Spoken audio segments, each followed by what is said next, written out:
parler des sports du cerveau, il faut dire que l'aventure a commencé en 2016, quand j'ai commencé ma thèse de doctorat. C'était une thèse en finance, j'avais beaucoup de documents à lire.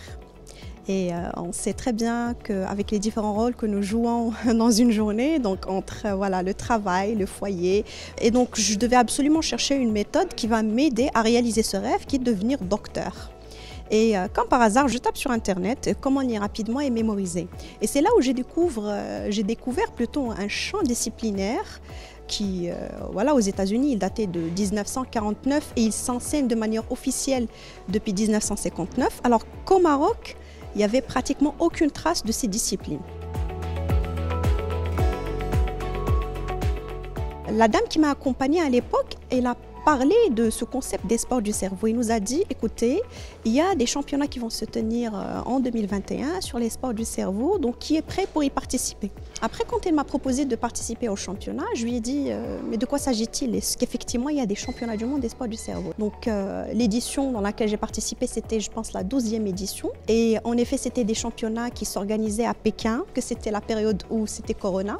J'ai participé à distance. Et donc, voilà, je participe à cette édition. Et je dis, tiens, Majda, tu essayes. Donc l'essentiel, c'est de découvrir de nouveaux horizons et voir ce que ça va donner.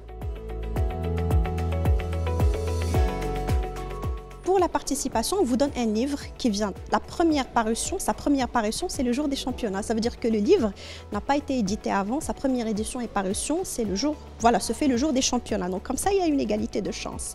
Donc c'est un livre généralement entre 160 et 200 pages. Vous êtes amené à le lire et à répondre à 20 questions. Et ce sont des questions ouvertes, donc des questions de détail. Alors on a 2 heures.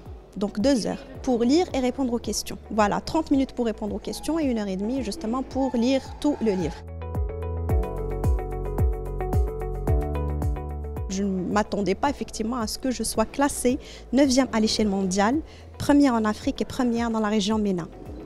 Et à ce moment-là, c'était vraiment, mais attends, c'est Majda, là, c'est une nouvelle mission, c'est une nouvelle aventure qui va démarrer. Et c'est là où j'ai pris la décision de démocratiser ces 2 disciplines ici au Maroc.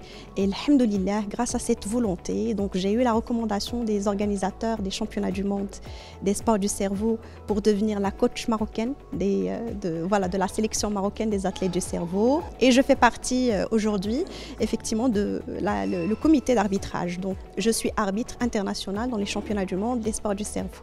Donc le tout autour du cerveau qui était depuis tout le temps, depuis la nuit des temps, ma passion.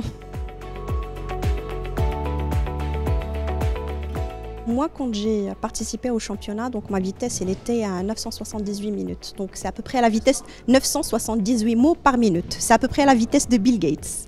Bill Gates, il lit pratiquement 970 mots par minute. Et quand on augmente sa vitesse de lecture, il faut savoir que même la qualité et la quantité d'informations qu'on mémorise, elle devient beaucoup plus importante. Par semaine, je ne vous cache pas, donc je suis entre 2-3 livres par semaine. Et ça dépend du registre. Je suis une passionnée du cosmos, de l'univers. Je suis une passionnée du corps humain, de la spiritualité aussi. C'est des sujets qui m'intéressent, du changement, de l'évolution. Je lis beaucoup la psychologie, les neurosciences cognitives. Donc je lis beaucoup ce genre de livres. Et ils m'aident énormément aussi, même dans le développement de mes programmes. Je travaille sur 2 volets. Donc, j'ai mon programme dans le cadre de Meta Learning Hub, qui est mon cabinet aujourd'hui, que j'opère dans tous les métiers du brain coaching. Et il y a l'Association marocaine des sports du cerveau, qui est aujourd'hui la première association en Afrique qui a rendu un pays arabe et africain co-organisateur des championnats du monde des sports du cerveau. Et on a participé à l'édition de l'année dernière en tant qu'équipe, donc l'équipe marocaine des athlètes du cerveau, et on a été classé 1er. Quand on parle des sports du cerveau, il y a une panoplie de disciplines. On a la lecture rapide, on a le mind mapping, on a les échecs, on a le calcul mental. Mais pourquoi j'ai mis l'accent principalement sur la lecture rapide et le mind mapping? Oui, la lecture rapide, le mind mapping, les techniques de concentration et de mémorisation. Aujourd'hui, notre économie se base sur 3 éléments clés. L'attention humaine, l'information et le temps. Si vous arrivez à gérer ce triptyque, vous serez illimité et vous allez prendre les bonnes décisions et vous serez même une personne qui travaille en préservant son bien-être au travail. Parce que je pense aussi à cet élément de bien-être au travail. Si on arrive à créer cet équilibre, je pense qu'on a tout à gagner. Et cela se passe à travers ces techniques justement.